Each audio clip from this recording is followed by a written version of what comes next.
Yanvarın 12'sinde sabahleyin saat 10'da Kumradın Kültürü Evi'nde başlayacak festival. Hangisi artık tradisiyalı oldu. Hem de geçirilenler her yıl kış yortularına adalı bağlı.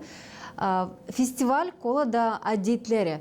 Kolada adetleri Haliz'den aldı kendi çeketmesini Tomay köyünde. Bu yıl kimi sebeplere göre o Kumrat'ta geçirilecek. Nerede toplanacak may Gagavuzya'nın hepsi köylerinden hem kasabalarından uşaklar, gençler, büyükler de katılacaklar. Herkes okuyacaklar kendi. Kolada türkülerini. Hey hey hem de Survaki adetlerine göre güzel okumakları. Marina Semyonovna Gagavuzyan Kültüra Bakanı Şintama açıklar taderinden bu olur. Bu festivalin baş niyeti nedir? Koruma hem de ilerletme adetlerimizi. Güzel fikri bu festivalin nedir? Hani lazım bilsin yevlat boyu da. İnsan büyür, yıllar geçer, akar, vakitler gider ama bizim adetlerimiz, bizim türkülerimiz, bizim güzel yortularımız onlar kalır. Kim mi lazım öğretsin yevlat boyunu? Elbette büyükler. Da ondan bir iki yıl geri ta çekettik adet gibi bu yortuyu geçirme, yortuları sonu erkeret yortuladık doğru Kumrat Tomay'da, Kültür Evi'nde. Ama bu yıl o sadece bir yıl böyle hani bir sonu geçirdik burayı. Niçin hani orada var bir ki biraz zorluk var. Hani karşılama bu kadar çok artist bir kültür evine. Bu yıl denedik yapalım onu Komrat'ta kültür evinde. Ama ben sanırım hani bu üzere bu festivalin güzelliği hiç daha düşmeyecek, hiç düşmeyecek. Niçin hani gene toplandı çok kolektif buraya katılır. Hem Kültür Bakanlığı, hem Öğretmen Bakanlığı, niçin hani burada paylaşırlar. Hem okullardan uşaklar, hem de kolektivlardan artistler de gelirler. Niçin hani yıldan bu yurtu geçer daha geniş, daha zengin, daha aşıralı. Yıldan biz görüyoruz hani onlar iyi nerelediyorlar kendi repertuarlarını. Yıldan görüyoruz hani onlar çok meraklanırlar bu güzel yurtuyla. Ben sevinirim hani bugün küçücükler, küçük kuşaklar geliyorlar. 3-4 yaşında ama onlar ne kadar güzel çalıyorlar, ne kadar güzel anlatıyorlar. Lazım sadece işitme. İsterim sadece hani yıldan zedelensin uşakların bilgileri buradan için hani bu Kolada türküleri, hey hey türküleri, bu güzel şiircikler, onlar bizim kültürümüz, adetlerimiz. Da sanırım hani biz lazım koruyalım, ilerledelim, yaşadalım. Niçin hani bu bizim en büyük zenginliğimiz. Yer bir iş çekilir güzel bir fikirden, lazımlı bir fikirden.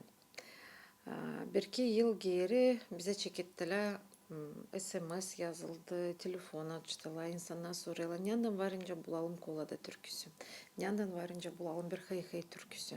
Ama bilmezsiniz hangi bibliotekaya varınca uğrayalım da bakalım. Çekittik araştırma, Alice bibliotekalarda da bir şey yok. Niçin yok? Niçin hani toparlamamışlar bir şey? Niçin hani toplanmamış? Burada işlenmemiş. Çekittik araştırma, okulların kağıtlarında, учебниklerde baktık. Orada biraz bulduk. Çekettik arama gazetalarda, eski подшивкаларда, yanında toplumlarda, yandansa eski jurnallardan. Her yerden ne topladık? Topladık, bulduk. Çekettik birer bu cevap verme.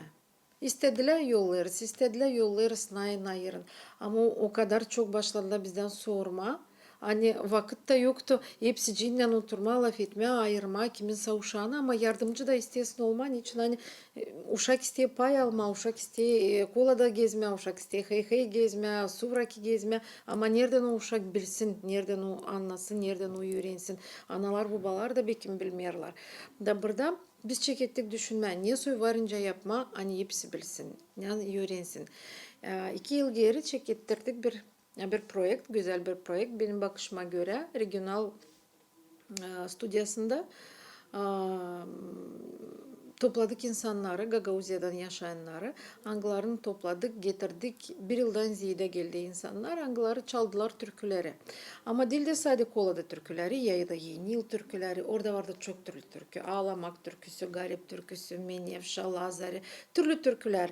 1000 türküden ziyade. Hepsi evvelki türküler. Hepsi evvelki türküler. Niçin? Hani çalanlar da dilde artistler. Çalanlar hepsi Gagauzya'nın yaşayanları. Kim ne biliyordu? Kimi ne öğretmişler? Kim anasından babasından işitmiş? O kadar ki çok güzel ihtiyarlar türkü biliyorlar. O kadar ki güzel çalıyorlar. Hani biz seslerken sonra şaş beş kaldık. Böyle türkü de var, böyle türkü de var. Tuna içi türküler, o kadar güzel, derin fikirli türküler. Hani içinden geçiriyorlar o kadar derin dalgaları. Hani lazım sadece işitip sesleme. Şaştık, çoğu türkülere şaştık. Bu 1000 türküden ziyadesinden biz ayırdık. İğneyle bağlı türküler, kol adıyla bağlı türküleri ayırdık. Topladık. Geçen yıl çıkardık bir disk. Diski dağıttık müzelere, kültür evlerine verdik, bibliotekalara verdik, saytta bıraktık. Ama gene звонит ediyorlar, gene soruyorlar, gene. Elbette ki söyleriz, gelin oraya. Ama açan insan ya da uşak okuyor, eline alıyor kağıdı. O gene bir başka duygu. O başka duygu, başka koku. Uşaklarda var başka heves. Onuştan 2022 yılın çekitmesinde çekittik bu işi. Da burada upravlenyada çekittik kolegalarla işleme. Gazetalardan, jurnallardan, eski kağıtlardan, ağızdan, bu diskten ayırdık. Hangisi hani tekrarlanmayanlar. Ayırdık bu türküleri. Çoğu vardı Kiril alfabetinde transliterasyon yaptık onlara da. Hepsini geçirdik buraya. Topladık. Oldu güzel şiirler. Niyeyse yetmiyor. Niye yetmiyor? Resim yetmiyor. Çekettik arama resimci. Bir resimci böyle görüyor kağıdı. Bir resimci böyle görüyor kağıdı. Bir resimci diye yok tele olsun, ta başka olacak. Format lazım olsun böyle. Resimler lazım olsun böyle. Yer bir kola da türküsüne lazım olsun. Ondan sonra düşündük hani iyi resimciler o bizim uşaklarımız. Danıştık bizim resim okullarına. Bir yarışma geçirdik.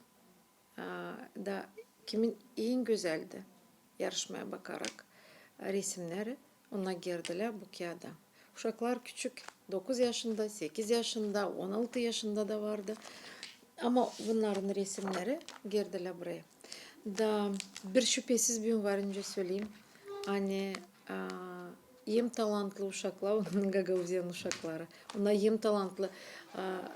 Bir de profesyonel resimci onların yanında durmaz. Niçin hani nasıl duyuyorlar uşaklar bu türküleri? Niçin hani nasıl duyuyor onlar bu şiirleri? Duymaz bir de büyük. Bir de profesyonel resimci, bir de büyük adam. Onun için fikir doğruydu. Prezentatsiya açan geçti. Ben gördüm bu uşakların gözlerini.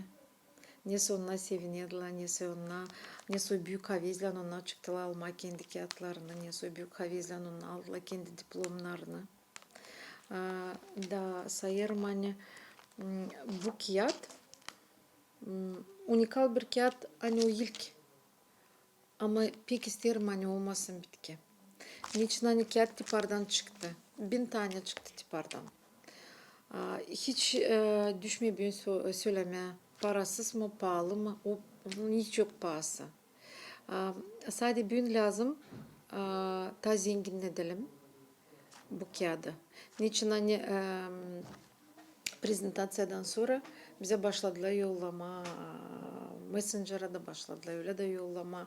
Ta yazıcılar kendi türkülerini. Kendi hıy türkülerini, ta şiirler, ta anyansa nesa bulundu, ta uşaklardan nesa tekimsa ta söylediler. Onun için bu yılda toplayacağız. Toplasaydık gene o kadar çok materyal. Niçin çıkarmama, niçin tiparlamama ta bir kağıt. Sanırım hani doğru olacak tiparlasaydık ta bir kağıt. ta uşaklara olsun, ta çok olsun onlara türkü.